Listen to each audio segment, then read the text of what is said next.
I want all the glory. Send the word.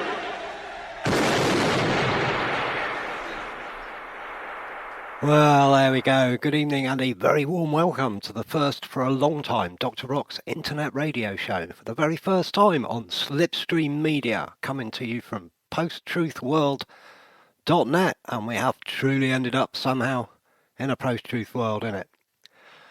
That was the theme song from the Warriors. All looks to be going all right so far. That was a ripping yarn, the Warriors. Anybody who hasn't seen it, it's about a day when all the gangs in New York realised that they kind of outnumber the cops by exponents, really, and they decide to have this great big meeting and rather than fighting over their own little bits of turf, they talk about kind of taking the place over bit by bit.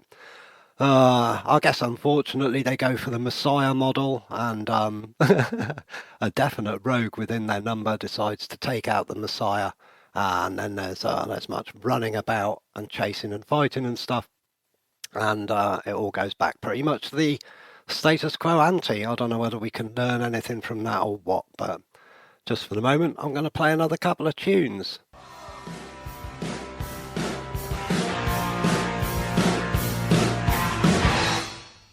Yay, and that was the Kinks, I think, from 1982. Back in the old days, see, when we were allowed to jump around and sweat on each other. In fact, in the really old days, we used to gob at each other in the concert halls. Remember that? The Damned? I think there was even one occasion when somebody managed to throw a load of cow manure from the balcony down into the stalls. But what fun we had in those days, and now we're not allowed to get close to people. And they were making a lot of good points, weren't they, those guys, back in 1982? Give them lots of sex, perversion and rape, give them plenty of violence and plenty to hate. And that effectively is exactly what has happened. Things used to be, kind of a lot more laid back, really. Throw the Christians to the lion, sold out every night, and it would sell out every night now if they were to do it. In fact, one can't help feeling that it's not just the Christians that are going to get thrown to the lions this time round. It looks like a complete throw-out. And, of course, a little bit of reference to Kennedy in there, and about how we all still watch the reruns, such as they are, and reference there to a good old-fashioned conspiracy, because whilst I'm getting used to what is effectively a brand new computer and a new broadcaster and all sorts like that, and my hands are shaking, which is making it very, very difficult to drive the mouse, because it's all a little bit too exciting. I'm going to relax into the first shows, because of course today is indeed Christmas Eve. Welcome to everybody in the chat box. It's good to see you all in there. And we'll do the same thing on New Year's Eve. Basically get used to the tech, but we're planning on coming out every Thursday night between 9 o'clock and 11 o'clock and trying, as usual, to pick the bones out of some of the stuff that's going on. And of course, now this time round, we've got our very own platform, thanks to Tony, who kind of shot into action on that. Really, really amazing. We've got this thing called posttruthworld.net, which is actually an ideal place for me to be, because when I first heard that phrase, post-truth, and particularly post-truth world, I was thinking, what on earth can they mean? Because, broadly speaking, either stuff is true or it isn't, and in a lot of cases you can actually tell.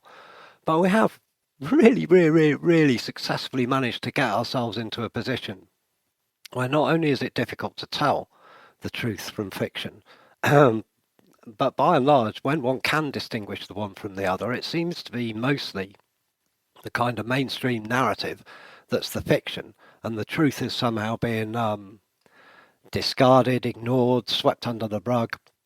All manner of things are happening to it, apart from it actually being spoken. So, whereas a year or so ago I might have had some doubts as to whether I actually was in a post-truth world, I'm pretty sure that I am now, looking at the people around me. And perhaps want to spend a bit of time this evening playing some tunes, obviously, and thinking a little bit about the post-truth world kind of platform, and especially about conspiracy theorists, because I think they've had a pretty good year of it, one way or the other. And when I was looking through the great stuff that Tony had written to put on that front page, I was thinking about the commitment to free speech and truth. And partly I was thinking about this radio show and starting to try to get my head round some of the really confusing ideas, the confusing manifestation that we're actually dealing with. And straight away, just looking at that free speech and truth, I kind of fell down a hole, because I guess sharp observers will note that there could be some conflict in this, what looks like an apparently simple and honest commitment. After all, the totality of absolute nonsense and the blizzard of inconsistency that has been flowing for 9 months from pretty much every organ of the legacy media, all of that flows directly from their ability to speak freely. So I guess, nonsense or not, we need to tip our hat to an assumed right to kind of all points of view, for better or for worse. And I guess it wouldn't be so bad if every now and then one got a chance to put the actual opposite view. But there you go, everybody's got the right to free speech, including these nutters in the mainstream media who it's actually really, really difficult to listen to now. And now the world, just what a different world has been conjured up. Pretty much, it does seem like conjured up in the first 20 years of this new millennium. And it really seems to me that almost as much has been achieved in the last 6 months as was inflicted on us in the previous 19 years, really. Because suddenly you go out and I don't, what, folk are frightened of cash. For heaven's sake, they're frightened of cash. For a while, people weren't taking cash off each other. That eased up, luckily, but there was a bit where that stopped. People are frightened of teacups. People used to give us cups of tea and stuff, and now they don't because they're worried that the teacup might be dangerous. And I think the whole point of your glazed teacup and stuff, and bottles and all of that, is that they're pretty famous for not doing that sort of thing. What else? Oh, the library. The library's gone through several interesting changes. It shut for a fair while. It still is. It's the only place, of course, in town that you can go that's dry, where you don't have to spend money. And a lot of people used to spend a lot of time in there, and it was a nice place to spend time. But it's actually been shut. They went through a little period where when they reopened, you could actually send them some idea of what it was you'd like to read, and they'd kind of pick things for you that they thought were along those lines. So you couldn't actually pick particular books.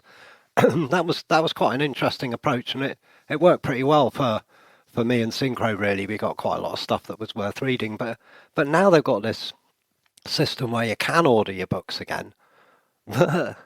But they're recommending that you leave them outside, kind of in the porch or something for 72 hours before you risk any contact with them. Books, I mean, are there many kind of instances historically or anywhere else where people are known to have caught diseases from books? I'm not sure. And not only are they recommending that you actually kind of leave them outside for 72 hours, but I believe that the library themselves have isolated them for 72 hours before that. So... And one of my personal all-time favourites was people have been having a lot of difficulty getting into dentists around here. And I think that's true everywhere, and it was already getting to be a bit of a problem before the grand delusion was visited upon us. But people are finding that it's suddenly very easy to get in to see a dentist if you're willing to pay, and then they'll take you into a different room and see you and one thing and another. But the one that I really liked, and I don't know whether Jan's listening, don't know whether the kitchen posse are in, but I think it was her dentist that suggested that, that on return home from the surgery, patients should strip off, shower thoroughly, and launder any potentially contaminated clothing.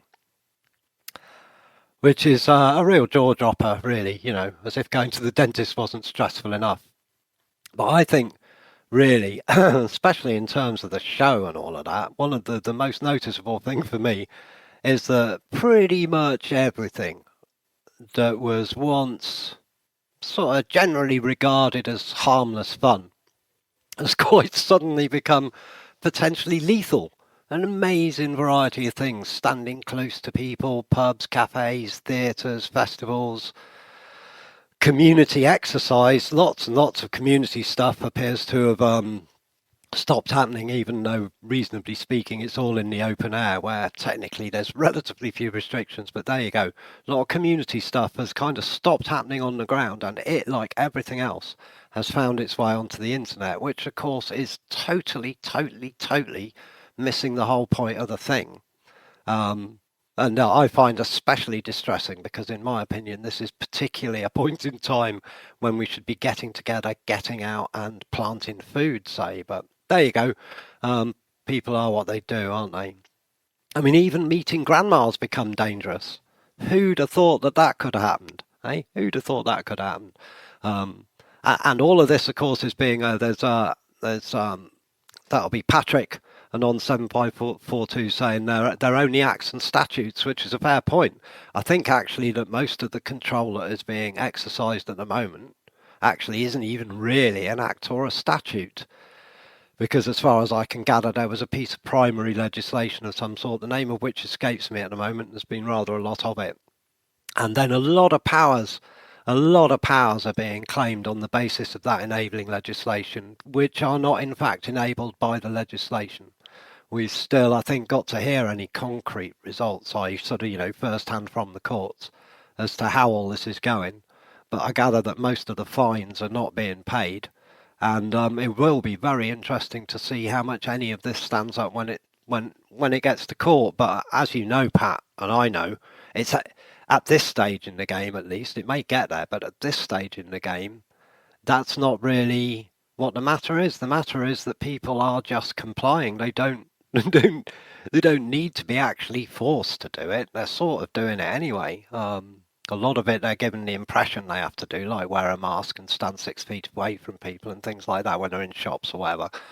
But some of it they're doing without even being encouraged to do. Like, I don't know about where you are, but around here there's hordes of people that are wearing masks all the time outside.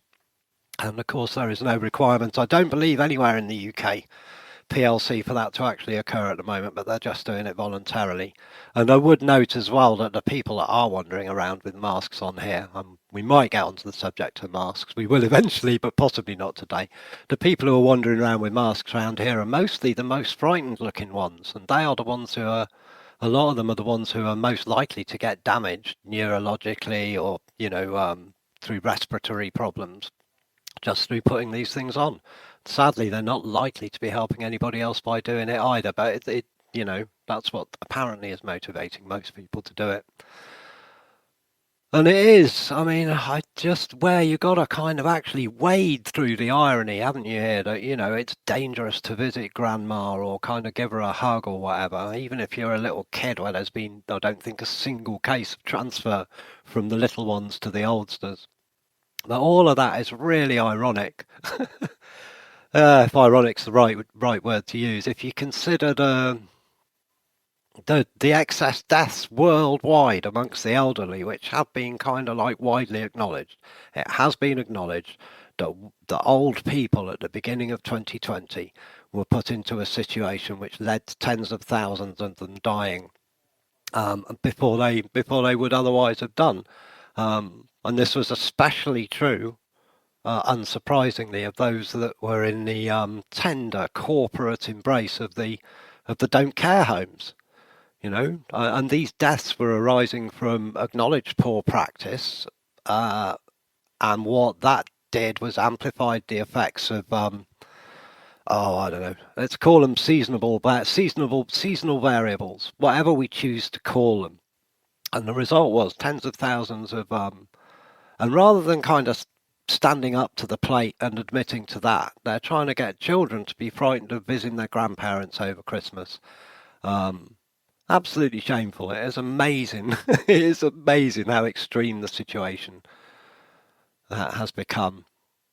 And, I don't think it's unreasonable to think that there's just some kind of wee discrepancy in keeping someone safe by not visiting them or, Clapton forbid actually hugging them or touching them or anything, whilst at the same time, should that individual that you're trying to protect actually fall into the hands of the authorities, they will definitely be subjected, if they're over 60, to a DNR notice and deprived of the support, for what it's worth at the moment, of the UK's now largely privatised unnatural health service. So they were kind of bunged into these places, and then all support was withdrawn from them.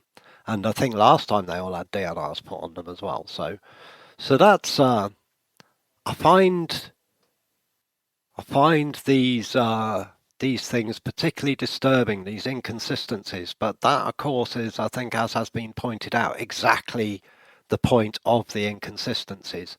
And in the old Illuminatus book, they used to have things in there. They had things in there called FNORD, FNORD, which were things that they put into adverts in the newspapers and stuff. And it was described as basically a little surprise, disturbing, cognitively dissonant thing, just to keep the population in a state of low-level panic. I seem to be reaching for more than low-level panic now. Anyway, the long and short of it is, I'm not sure what sort of maniacs we need to be to call this any kind of normal. I keep hearing it called the old normal. I don't think it's normal at all. And actually, as most of you in the chat box I know, I had a fair few problems with the old normal. This one's definitely well off the scale. So, unsurprisingly, given that kind of carnage, really, and the what we used to call the uninsulated, people who haven't got the kind of all the comforts of society. Some of them will be the unbanked, people who don't have access to banking services, either because they chose to or because they can't. And I'm one of those, of course. I haven't had a bank account since 1997. But because of the way things are running now, it's becoming more and more significant not to have a bank, and one is finding oneself more and more marginalised as a result. And having got rid of it 23 years ago, that's been a slow process. But what's happening now, it's particularly noticeable. I think anybody running what they call small businesses, but some of those can be quite sizable, especially kind of out here where we don't really have anything much more than small businesses. They're all really noticing it, of course, because they've been required to spend a whole lot of money doing all sorts of ludicrous things in order to keep themselves open. And then ultimately, most of them were deprived of the opportunity of making any cash. But any of the major things, so Halloween, firework night, and then suddenly, out of the blue, Christmas. It's amazing, isn't it? Amazing that they can turn around just, apparently, I didn't actually hear them because I've pretty much given up listening. But, 3-4 days before Christmas to just go, oh, right, well, no, sorry, we've changed our minds. But those small businesses, the sizable businesses that have spent a lot of money, probably got into a bit of debt because a lot of the businesses are running on debt anyway. Like, say, social enterprises have suffered as well. People who've got very little money or any other resource, and people who do things like rely heavily on public transport or probably, I would imagine, public support of any kind, well, they're all waking up pretty fast in these conditions. And we've all done that, haven't we? We know what it's like. And also over the last decade or so, we've seen a lot of other people stumbling across information or having very unpleasant things happen to them that lead them suddenly to realise that everything is not as they thought it was. Well, this is now happening on a pretty much population-wide scale, for a start off. Secondly, I think there's now actually really well-informed, well-educated people who are just suddenly waking up like they're having a cold bath. And I can only imagine that it's going to be a little bit hard for such people to catch up. So much has happened, and it's easy for us to forget that we've been following this stuff for 10, 20 years, and so we know about how the science works and the funding and a whole load of things that really, really are not as we'd like them to be. And to actually suddenly just burst in on this kind of this unreal world, this strange world that's operating on rumour and ignoring any evidence to the contrary, is, I think, going to be really shocking to people. I think that not just as individuals, but certainly if we're going to be doing this sort of thing on the internet, we need to be really working hard at finding out how we can reach these people and what we need to say to them. Because I think we're all aware, aren't we, that over the years, it's only when that we've pretty much always been preaching to the converted, but we do also kind of, if you like, attract new custom, as I say, as people stumble down the rabbit hole.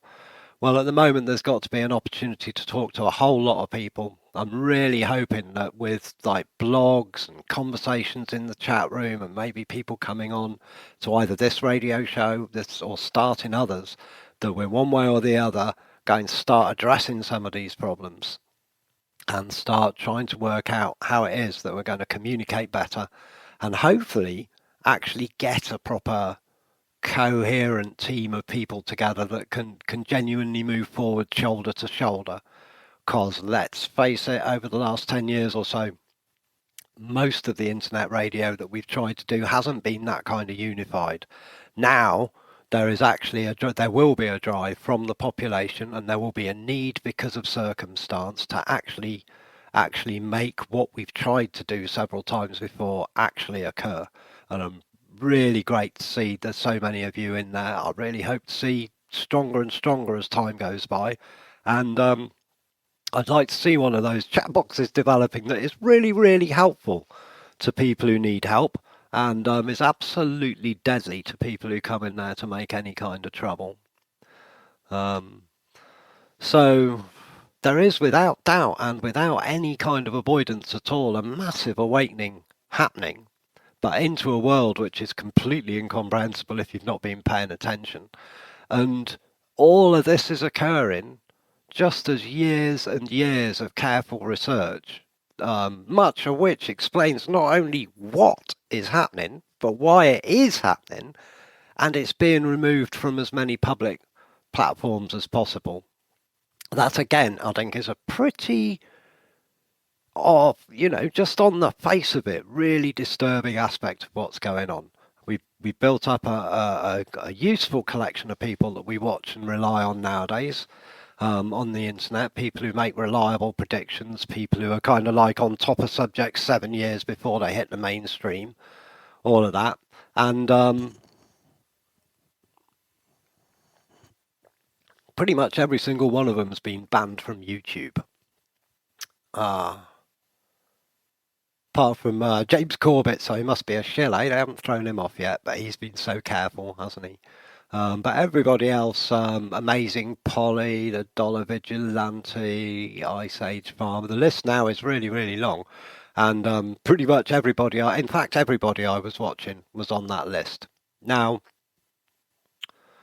this is where I think we really get to a major bit of the challenge that we're facing. One of them is clearly that people are happy to wander around wearing masks outside when there's absolutely no requirement to do so. I think another one, and this is one of the ones which is going to be absolutely key to how we manage to get to communicate with people. Another one is that people don't seem to mind that people are being banned from YouTube. Now, of course, most people probably won't be noticing because they're not watching those people anyway. But we do talk to people about it, and it's one of those things like the fact, well, they haven't got a test or they haven't isolated. None of this seems to actually make any difference to people. And I think personally, I don't know about you, that we should be deeply concerned about the fact that really, really intelligent people who do careful, well-documented work, who've got maybe millions of video views behind them and hundreds of thousands of subscribers and stuff, can just be kind of can just be kind of flicked off the internet like an ant off your sandwich. It's not on. It's just not on per se. So I think this is the kind of thing that is indicative of the challenge we've got in terms of communication. What can you say? How can we bloody move this thing forward? Because it really, really is important that it is. Like one of the things it says on the posttruthworld.net front page, and again, it's something that I looked at and balked at a bit. It says, we are the problem, we are the solution. But that's absolutely true. as again many of the people in the chat box and more people in the world know, we are actually consenting to all of this one way or the other, if only by not choosing to do the other thing. So even in that sense, we are the problem. There's loads of other reasons why we're the problem, and that's a lot of that is to do conditioning, which we can hopefully break. But we are equally the solution in many ways by withdrawing our consent. For example, by refusing to believe things that people aren't willing to document or verify. I mean, has anybody seen a risk analysis for wearing a mask, for example? Because I was always very keen on risk analyses myself, and if you did an honest risk analysis on the mask, then you really wouldn't be wearing them, would you? And I mean, quite apart from the risk analysis, what about a cost-benefit analysis? You know, what about how much it's going to cost compared with the kind of likely benefits? Because that, again, if it was honestly carried out, would yield genuinely terrible results, and you just wouldn't have ended up in the same place. So,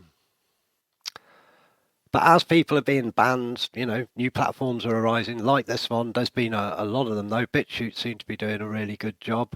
It's all pretty chaotic and wild westy out there, but as it is, I gather that most of the things that are being banned and removed are being reinstalled wholesale elsewhere.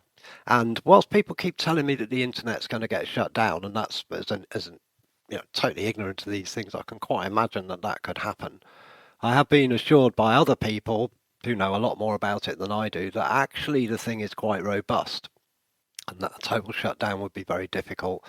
And also there's a business that I wonder if it's possible to shut down, you know, all of our stuff, all the stuff we do without shutting down all the stuff that the World Management Team itself needs in order to carry on carrying out its evil plans. But we'll have to wait and see. There are new platforms though, and with those new platforms, and especially with the new environment, with the kind of madness that's going on around us, we are going to be developing new structures and new ideas. And that's kind of really where I'd like to be. I'd like to be at the cutting edge of this stuff, trying to get something done, because we are now we're now responding to a world which I guess it's literally changing the nature of its newness by the day, you know, and at the moment we're in a world where ideas in themselves are being treated as dangerous and being removed and kind of discarded and hidden. And ideas aren't dangerous, neither's talking about ideas. It's just not, and there shouldn't be any problem with that, and really there isn't. I don't think anybody yet has legislated for it. It's just an imposition. But it's important to make a distinction between ideas and discussions, and which are not dangerous, and decidedly squiffy ideas that are kind of forced into practice. And they can definitely be more than dangerous.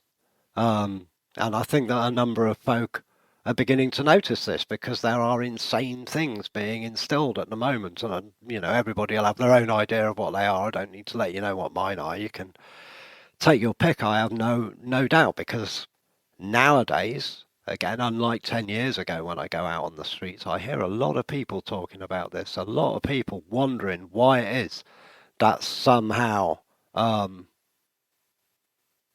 only having a pint of beer when you have a big meal is somehow going to protect you from a disease which, as far as people can see, isn't killing too many people around them. But as it is, like such squiffy ideas, poor ideas, they, as far as I can tell, have been pretty much imposed throughout history. And when you look at it, it appears to be mostly poor ideas. So it's that clearly the habit of generations and many, many years we're breaking here, as far as I can tell. And of course, it's not only that poor ideas that are mostly associated with personal greed and control and power and also all these other things.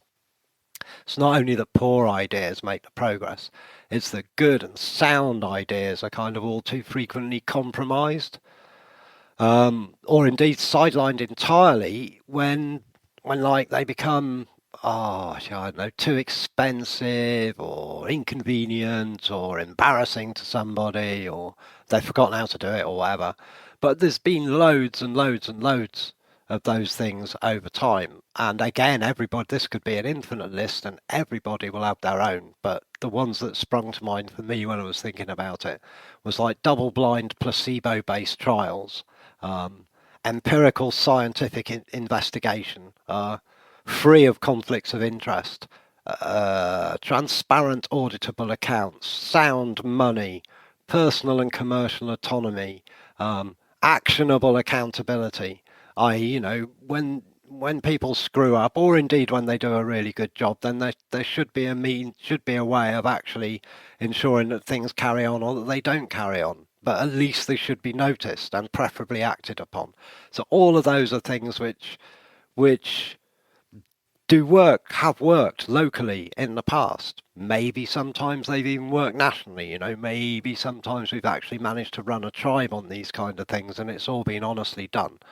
But if such good ideas are carried forward and are supported and loved and, coddled, then you'd end up with a much, much better, easier to understand, easier to deal with situation than we've got at the moment. And also, you wouldn't have so many people with more money than they can actually spend in a lifetime, and you might end up with a few less people who've got actually no money at all. And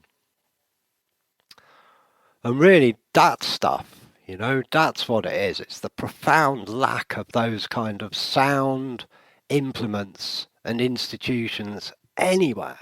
It's the lack of those that's the kind of the gristle and the bone of this post-truth world that we found ourselves in. Accounts are hidden, they're not open.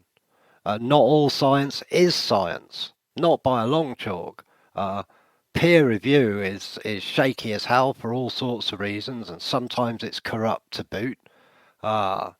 Some seeming placebo trials, which, as far as I can gather, are anywhere rare and expensive, and also they're very rarely carried out anywhere other than in clinics, and strictly speaking, the reason you're doing double-blind trials is because the minds of the people involved in the experiment have been found to be capable of affecting the experiment, whether it's a medical experiment or not. So, but they don't happen. And some of the seeming placebo trials, these ones for the vaccines, if anybody's got any links they can put in, because I haven't managed to actually track down a source for this yet, but I gather that they're not necessarily all using placebos. So as far as I can gather, some of them are using the vaccine that they want to nominally test. And then they've got another vaccine which they're using as the placebo. And I read that it was because...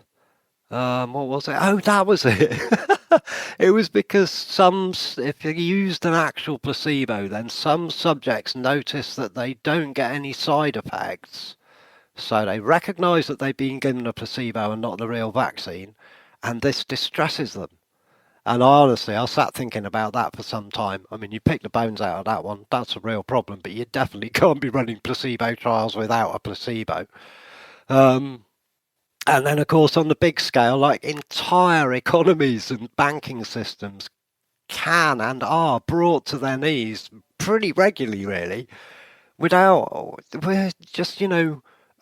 without anybody getting so much as really a cuff round the ear. So the truth, as in actual verifiable, documented stuff that actually happened, is being hidden. And when people kind of disregard conspiracy theorists and conspiracy theories, or they just kind of laugh off the fact that there's no test for the SARS-CoV-2 virus or whatever, when they laugh that off, it's almost as if they're discarding the idea that anything can be hidden, and this stuff is being hidden. It's clearly being hidden. The accounts and the valuations right across the board are far, far, far from honest. And the reasons given for actions that are being taken are manifestly not the actual reason for why things are happening.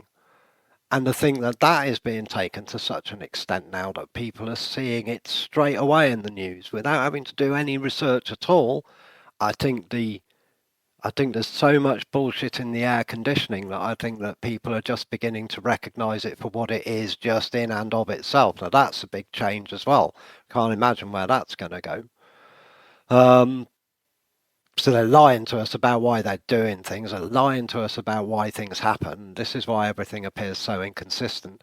And most of all, the biggest of all, my way down the rabbit hole was via the money.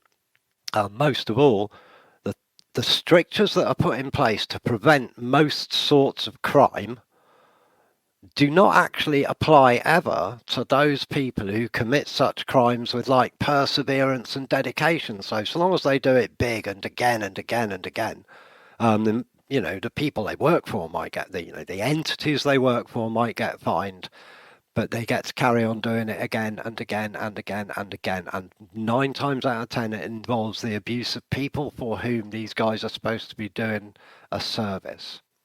So it really is obvious that this is going on. It's totally amazing that not everybody notices anyway. It really should be that the vast majority of people should notice, at least, whether they give a toss or not. Ideally, they should give a toss too.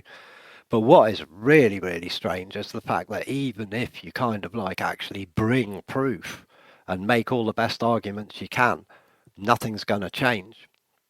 But it should be really clear that these are just tiny little examples of what is basically a tapestry of exactly this sort of stuff. You could just go on forever, and this kind of state of affairs, it doesn't arise naturally, just by chance, sort of popping into existence like a cosmos or something.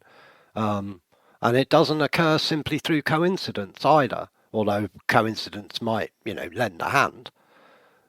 And if as a lot of people seem to think, it all happens as a result of some kind of sustained and generic incompetence, then it's a kind of incompetence that delivers, strangely consistent rewards to a limited bundle of individuals repeatedly and over time. So it's a very competent incompetence is what it looks like, if that's what it is. And really, given all of it, we're kind of best advised, I suppose, to treat it all as if it is something other than what is being presented. It really is. It really, really is. And seems the longer you live in it and the longer you watch it, the more it gets like this. It's a world of stories and metaphors. It's kind of made up of Trojan horses and Greeks bearing gifts and sleight of hand and all those things. Outside, our real face-to-face interactions in the house, and sometimes not even then that is what's going on. And since the invention of the internet and the technology and all of that, it seems to, they're just like the sky, not even the sky is any longer the limit to these people. So, it's just how far can you push it? I suppose, if it walks and it quacks and it swims and it lays eggs, kind of like a duck, then the one thing I reckon of which we should normally be assured is that it sure as shit is most unlikely to be a duck. And that's a hell of a position to find yourself in suddenly, but it is the position that a lot of people are finding themselves in. They believe they've been doing one thing and suddenly it's become quite apparent that something totally other is going on.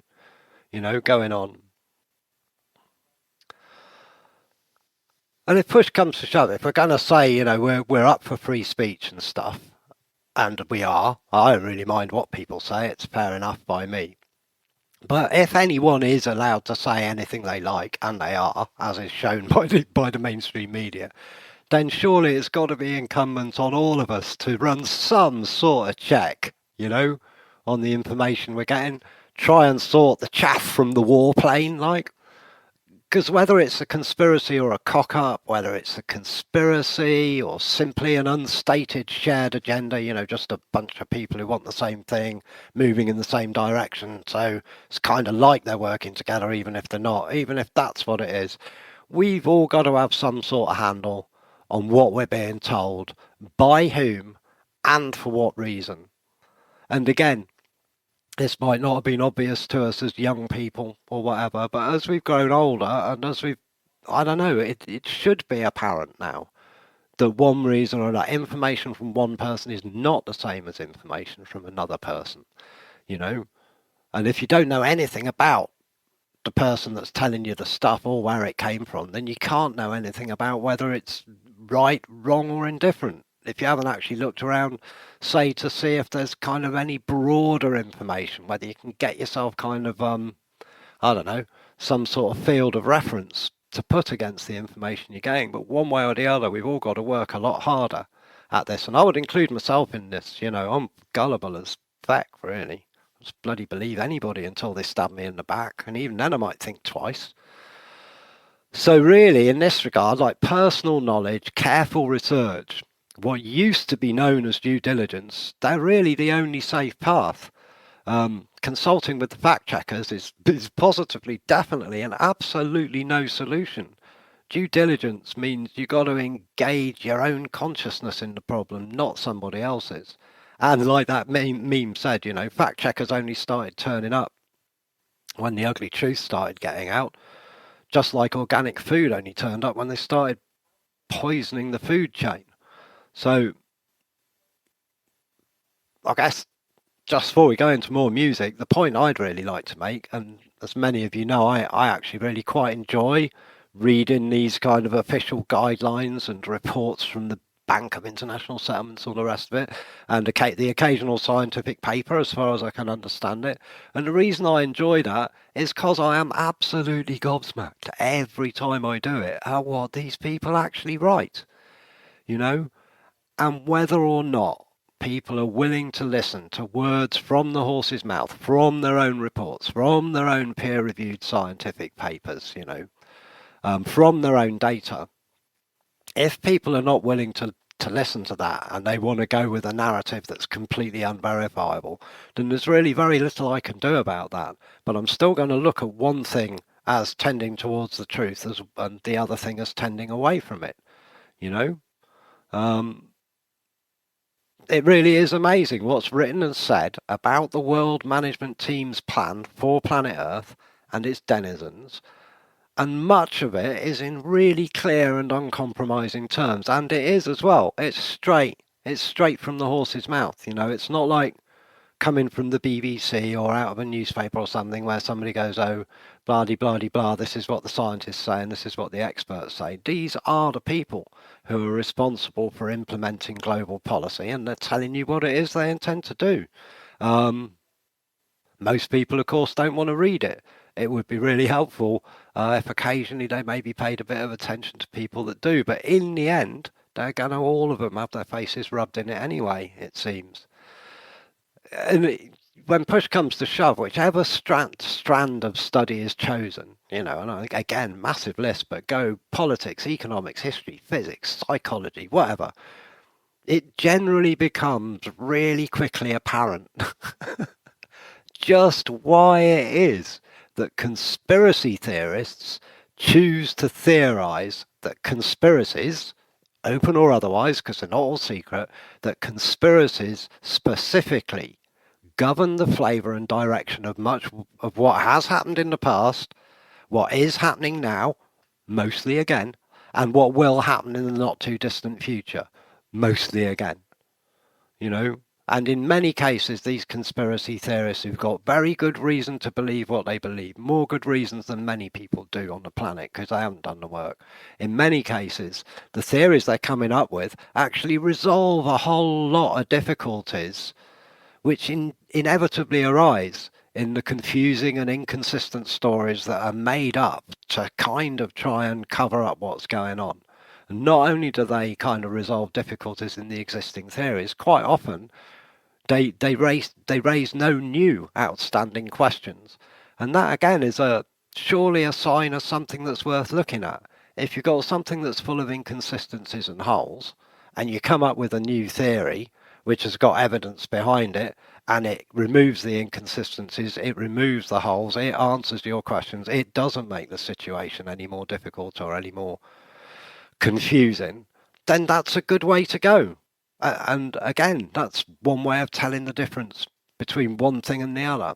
News to some people, I'm sure, and still news to me. You still kind of like take things on board, and then kind of like maybe a year or a year and a half later, or maybe straight away when you talk to Freeman Jack, you realise you just got it wrong. Anyway, so go into some music in a minute. Here at posttruthworld.net, we are seeking to encourage solution-based discussion, and part of that conversation involves separating unsubstantiated belief from knowledge supported by evidence, which is not to say that unsubstantiated belief is unimportant. In many cases, it's absolutely vital, possibly in more than half of it. But in terms of this particular thing, there's a difference between a story and a narrative that is totally unsubstantiated but believed by thousands, and knowledge that is supported by rakes and rakes of evidence. And knowledge is nothing without action. So I reckon, but you can tell me in the chat box if you disagree, guys, but I reckon we're also seeking to devise and divine or remember all of the techniques that have enabled us to survive for so long as a race. And most of all, I think what I'd like to see is people coming together at last. Like was in the Slade song at the beginning, trying to find a way to include one another, which we should do because it's helpful anyway, and it's the only way to be productive, and it is a team game. But also because it's one of those things that the world management team is clearly discouraging. It clearly doesn't want us to get together. It doesn't want us to talk to each other. It doesn't want us to share information. And I'm sure that one of the basic approaches that we've got to take right now is to start working out what the world management team either would like us to do or thinks we're going to do, and then come up with our own individual solutions to do something else, and then do that. And the more of us do it, the more difficult it's going to be for anybody to exercise any kind of general control, which is what they seem to be aiming for. So yeah, see people coming together to share suggestions and experience and successes, and to help us work out what needs to be said, and how, to the myriad of people who are being suddenly woken from their slumber by huge existential threats that are stemming mostly from entities and organisations that they've been trained to trust. The more I think about it, the more I realise what's going on, the more I think about my experience of realising what's going on, and just starting to imagine what it must be like to have it happen quickly, out of the blue. And, when you've got a lot to lose as well. I've never really had that much to lose. There's a lot of people who've got a lot to lose. So there we go. That was a bit of a ramble for you. Seems that I'm still pretty used to doing this. Look, almost 10 o'clock. Now going to play. We'll be going through till about 11. So this is a really cracking song. This is one that I got off YouTube. It's a chap called Kale Sampson, and the tune's called Truth Is. And I've been known to send this to people who haven't done any research at all and say, listen, guy, everything this bloke says is right. It's verifiable. A little bit of research, you'll be able to find it out. In fact, if you hadn't done any looking into any of this stuff at all, then writing down the words for this song and starting to investigate them would be a really great way of introducing yourself to several really key and important things that are going on. Anyway, enough of that. I think it's probably time to crack a beer and crack on with Kale Sampson, and I'll be back with you in about 6 or 7 minutes or so. Might be 3 songs. See how we go. This one's Kale Sampson though, definitely. Most definitely. Here it is. Look, hang on. I'm going to press this one here.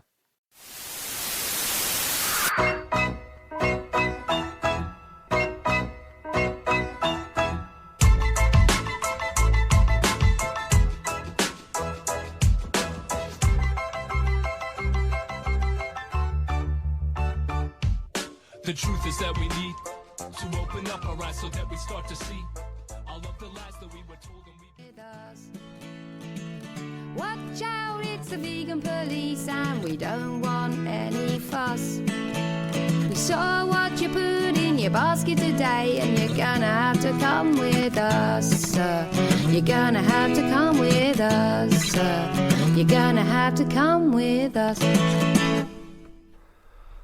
Tracy Curtis and the vegan police there. There's another subject that's totally exploded around us, isn't it? I mean, have you looked on the back of any of these packets of this strange vegetable food that's turning up in the freezer departments?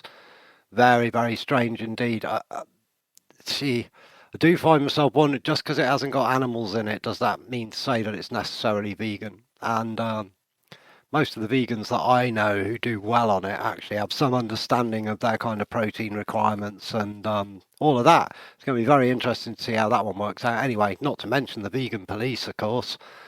And before that, Truck Stop Honeymoon getting thrown out of the Waffle House and making out in the booth. Well, I shouldn't think there's going to be too much of that going on anymore, is there, for many reasons? Probably won't let two of you in the booth anyway, and in the not too distant future there won't be any Waffle Houses left, so there you go. That's probably no bad thing. Who knows? I've never been a big man for waffles. I'm a crumpet man myself. So let me just regain control of this computer.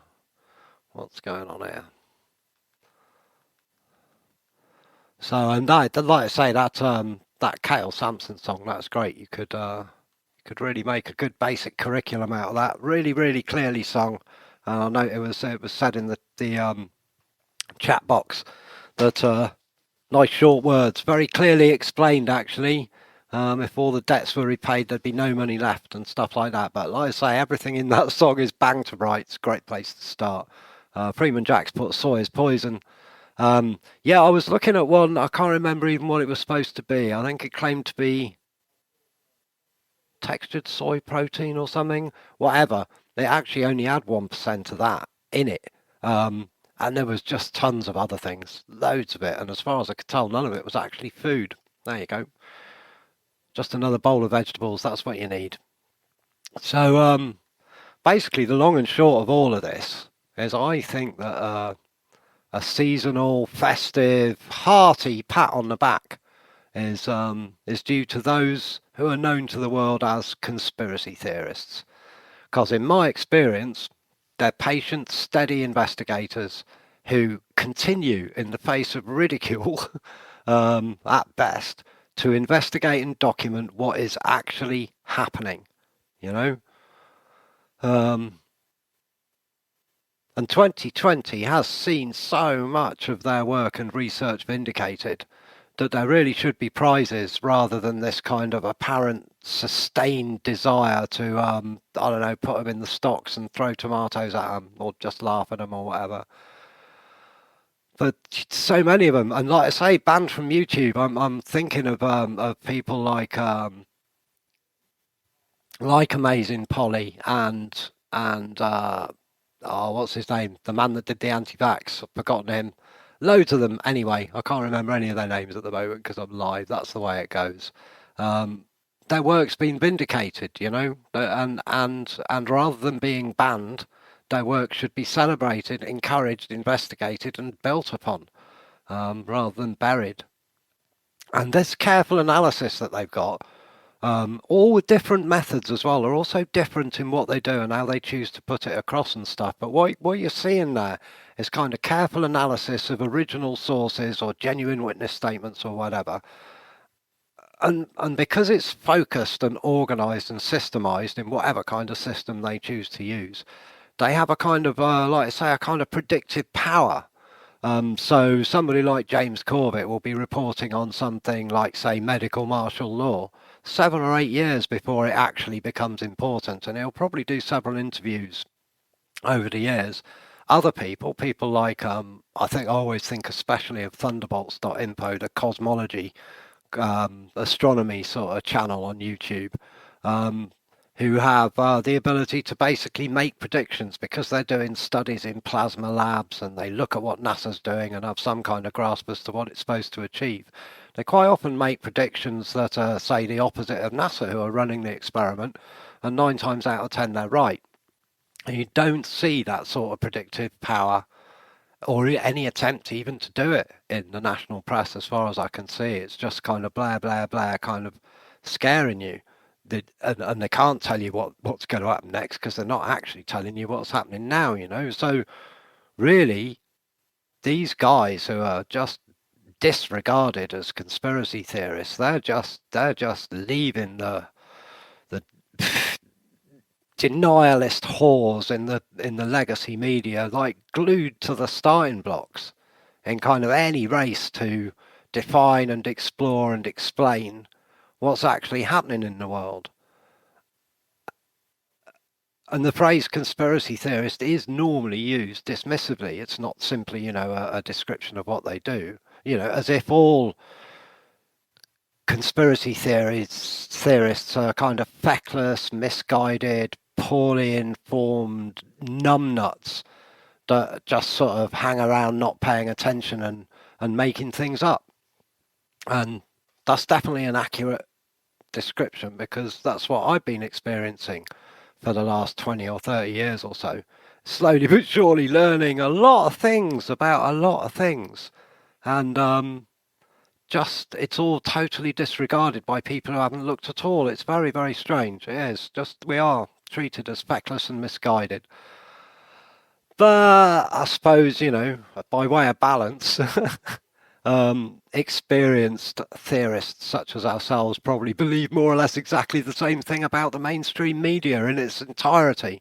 And isn't that the rub, Horatio? There's that kind of, there's that sort of opposition.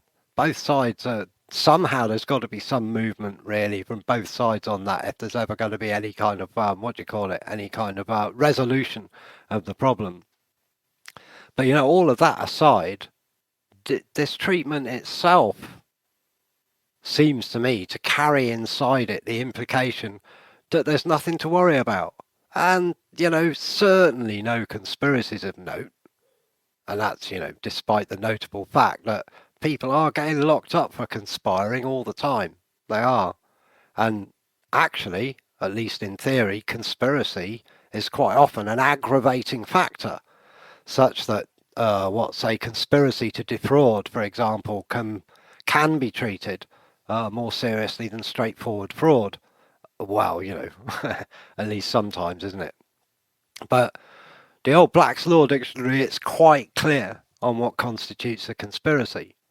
It says, conspiracy is a consultation or agreement between two or more persons, either falsely to accuse another of a crime, punishable by law, or wrongfully to injure or prejudice a third party, or any body of men in any manner, or to commit any offence punishable by law, or to do any act with intent to prevent the course of justice, or to effect a legal purpose with a corrupt intent or by improper means, to effect a legal purpose with a corrupt intent or by improper means. And that's interesting, isn't it? Because a lot of the stuff that's going on, a lot of the stuff the banks do, for example, it might be unlawful, but it's totally legal. They're not doing anything wrong. That's why none of them actually go to prison. And they get taxed in the form of fines instead. But that's really great, isn't it? To effect a legal purpose with a corrupt intent or an improper means. That's a pretty, it's a pretty impressive definition. It's a good old book, that one. It's really hard to deny, isn't it, that there's very clearly plenty of all of this going on. All of it. And yet somehow the bathwater of self-evident, real-world criminal conspiracy is getting generally thrown out with the baby of conspiracy theory. And if documented, evidenced occurrences, you know, or any other representation of reality, say proper money, clean accounts, honest instruments, all of that, if they are shunned or hidden or denied, then pretty much by definition they've got to be replaced with a record which is little more than an unverified and frequently falsifiable narrative. And it matters that these records are unverified and that they can be falsified. And it certainly matters that the falsifications are just being completely ignored. So, you know, I mean, many people believe that it's possible to knock down 3 of the strongest, highest specification buildings in the world in a single afternoon using only 2 aeroplanes flown by amateurs. That's what some people believe, which is cool. You know, it's freedom of belief, just like there's freedom of speech. But a builder friend of mine asked me, he said, do you reckon those people also believe that an air raid shelter can be demolished with a Coke can? Because in terms of practicality, there's very little to choose between the two. And I think this brings us to another one of the issues that we kind of face, but aren't talking about. And that's that there's a tendency for somehow in the modern day for 2 people in a conversation always to be regarded as equals, even if one of them clearly knows a whole lot more and can demonstrate they know a whole lot more than the other one does. It's strange. I suppose that's another manifestation of the democratic con. But you know, in fact, that kind of example there, the great going away of buildings, that's a seminal example of the scam that's being perpetrated over and over again as the orthodox narrative takes on and smothers matters of absolutely undeniable fact. And because it's absolutely undeniable fact, that's why it's never denied. It's simply ignored. And this works kind of like all the way down the line. So you can have like social services meetings and stuff which are recorded and minutes will be taken. And in order to justify what's going on, things will be invented and put in the minutes that aren't in the recording. But it is the minutes that will stand. It is the narrative that is followed through. There is something going on here that is absolutely determined. And I'm sure that it's if you like, a point in the armadillo's armor that we might be able to get some way into. Because, you know, there's a stack of hugely varied and incontrovertible evidence that the official story on the Great Going Away building is not only nonsense, but that it represents a physically impossible course of events.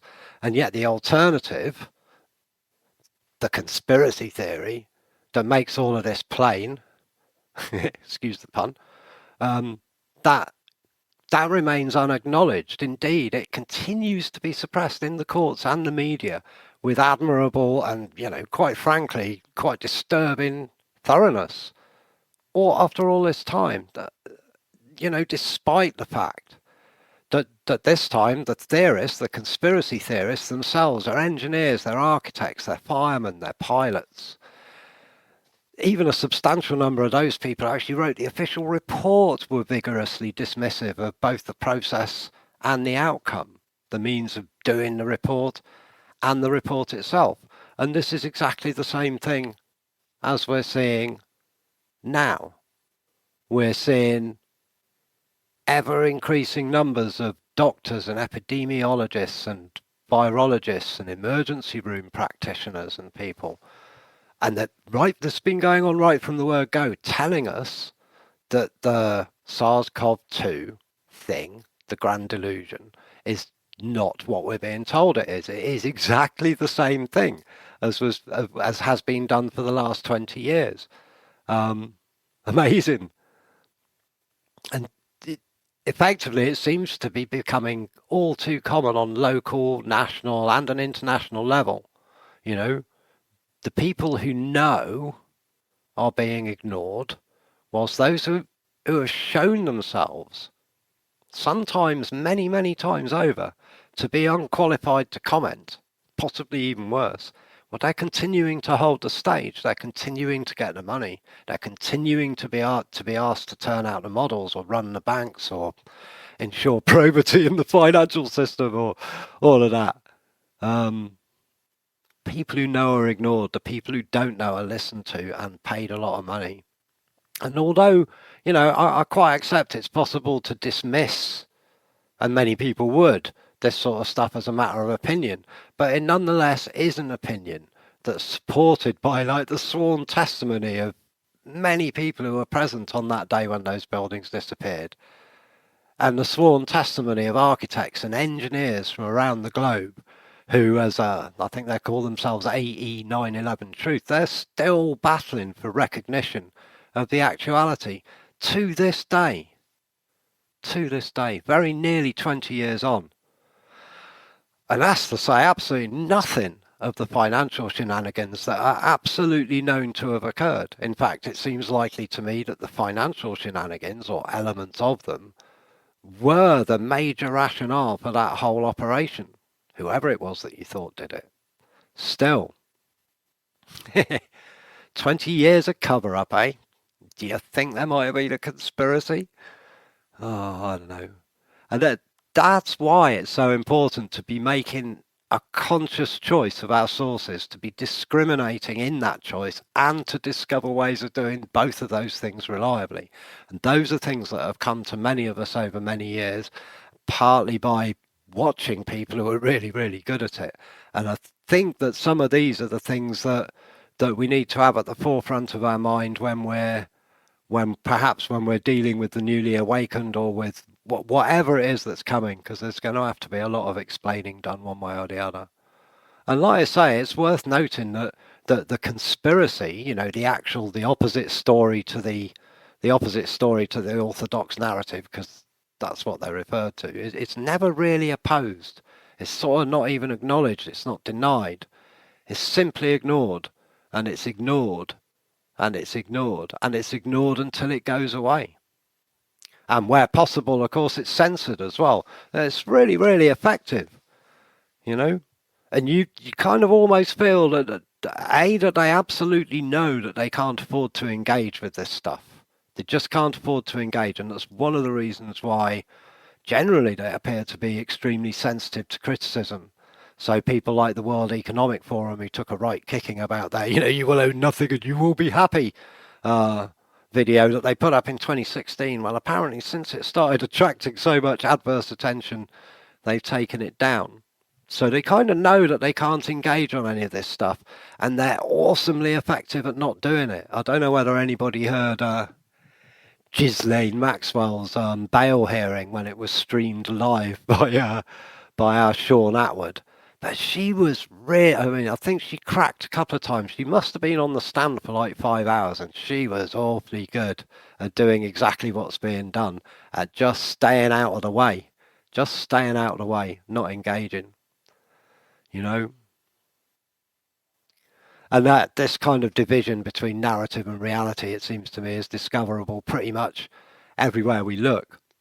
The stock market against the economy. The economies are clearly generally in free fall because they've all been shut down. Everything's been switched off. Everything's stopped moving for ages. It's just loads of reasons why it clearly is not going to be working, even as well as it did, which for loads of reasons it wasn't doing anyway. But anyway, they've spent like the best part of a year closed down.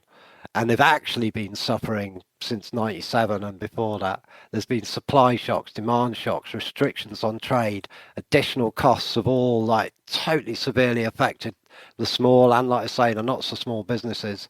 And they are the functional backbone of kind of all societal output. It's not just the commerce, the money, the business, whatever.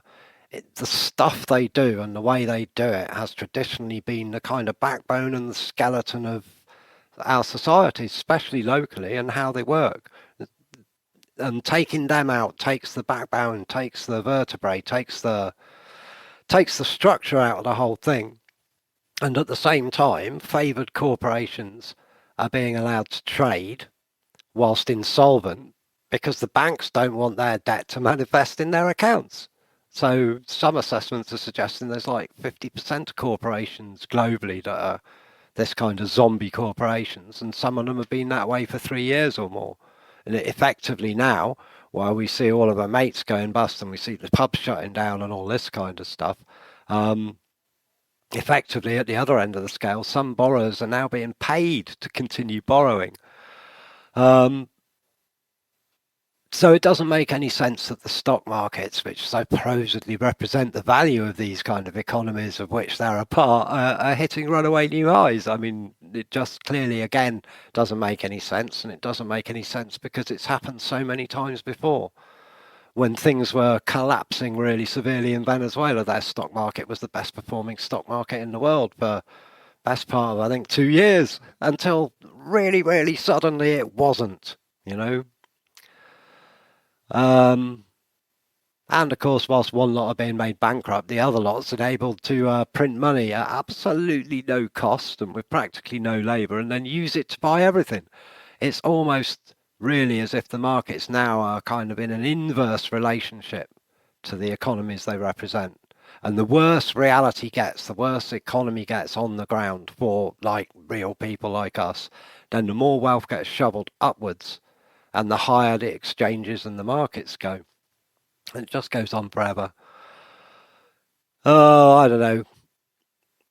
The weather models are pretty much the same. You know, you've got this kind of isolated Earth theory versus this idea of plasma cosmology. One of them really doesn't work very well at all. The other one works loads and loads better. And goes onwards. Catastrophism against Darwinian gradualism, particularly topical one at the moment, terrain theory versus germ theory, plasma cosmology versus dark matter physics. It really does go on and on and on. Some of these are the kind of things that we'll be looking to talk to people about and investigate as we go through the show, but using actual first-hand documents rather than the kind of rumours that seem to be going around everywhere else. But we're talking about everywhere where there's actually a genuine, demonstrable, workable theory of some sort, many of which were actually pretty well established quite some time ago, but got overtaken by modern ideas that are much less easy to validate and document and prove that they're right. And, you know, in the case of the Darwinian theory, he actually said, if this, you know, we're going to need to find a load of things we haven't found yet if we can say this is right, and they haven't found those things yet. So all the way along the line, on all sorts of scales, we're being presented with a narrative that bears very little resemblance to what's going on and has absolutely no predictive capacity at all, and therefore no real use in how we're actually going to behave, what we're actually going to do to respond to it. And that's set against ideas that do have some documented validity and do arise out of kind of direct observation and all that kind of stuff, and do give, as a result of the careful study of patterns and stuff, some kind of predictive capacity which might make them useful to what we're going to do next, either as a globe or as a society or as individuals. But I really do think that at this point in time, that's kind of where our focus needs to be. We somehow need to get some kind of re-establishment of an actual reality. There's a massive need for people to document and verify their own ideas, and to get people who are trying to shove things down their craw to document and verify the ideas they're putting across, because the actuality has drifted a long way from the story, and this has also got to be an opportunity to do that, surely, because there's so many people there. Anyway, having said all of that, I think what I'm going to do now is I'm going to play a bit more music for us. We're going to have a little bit of Litmus. A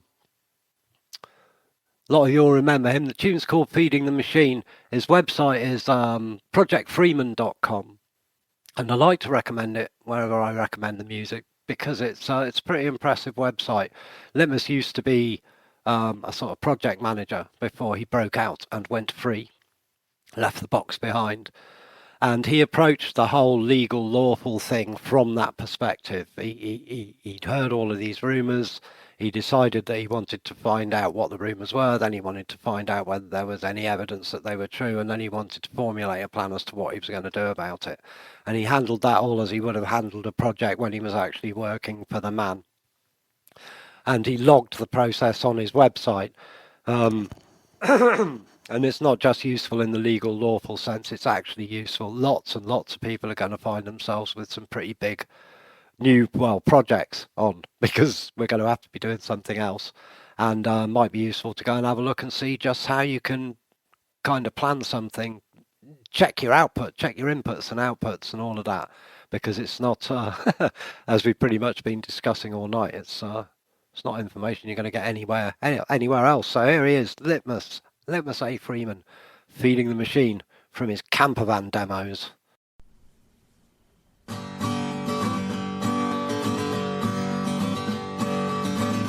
My dad said to me, as I have school. You need a job to pay your way. 'Cause things cost money, and you're gonna need things. That's just the way things are today. So I left home. Somebody just told me it was dead air. There we go.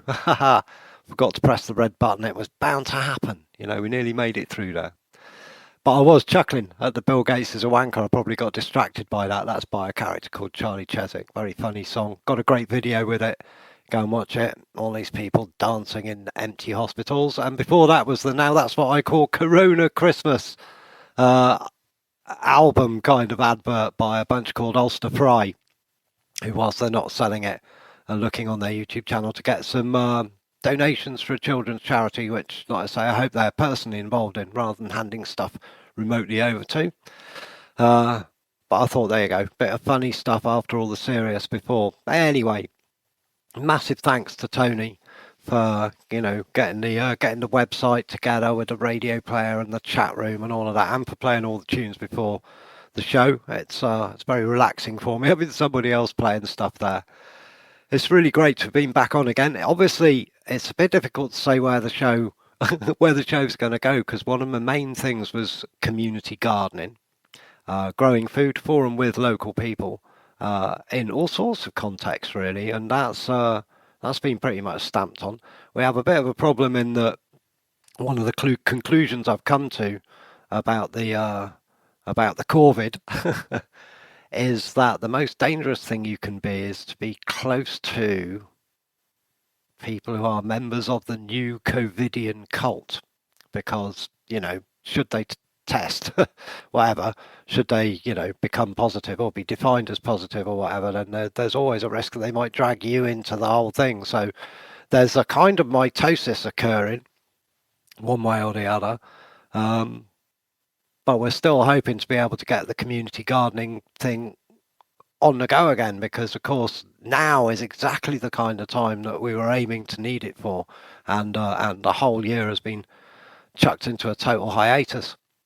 The other thing that I relied on a lot for new music and for people to talk to, you know, about things on the show was festivals, and I used to meet a lot of people that way. And of course, it would have been Fire in the Mountains' 10th year last year. Didn't get to happen at all. Doesn't look like it's going to happen in 2021 either.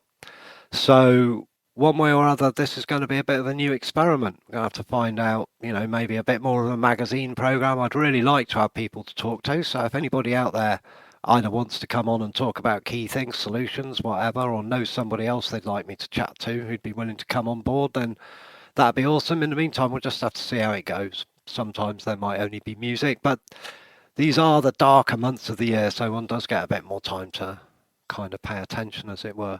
So I think that Tony's willing to come on and play more tunes after I finish, which would be great, because then what I'll do is I'll open a bottle of this nice Welsh dark bitter I've got here and sit and have a crack with Synchro in the sitting room.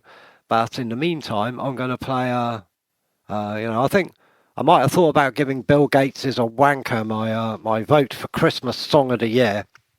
But actually, I much prefer the one that's coming up next by Firehead, and it's called Fuck the Fraud. This has also got a really brilliant video with it, and if you can't quite make out the lyrics, you can go and have a look at that. But we'll have a couple more tunes to come back to you once more before the end of the show, and hopefully Tony's kind of finishing off all of the Danish pastries and gin and tonics in the green room, and is ready to come on and give it another go. So here we go. Fuck the Fraud, Firehead. I agree with them entirely. Don't move, you're surrounded by armed bastards.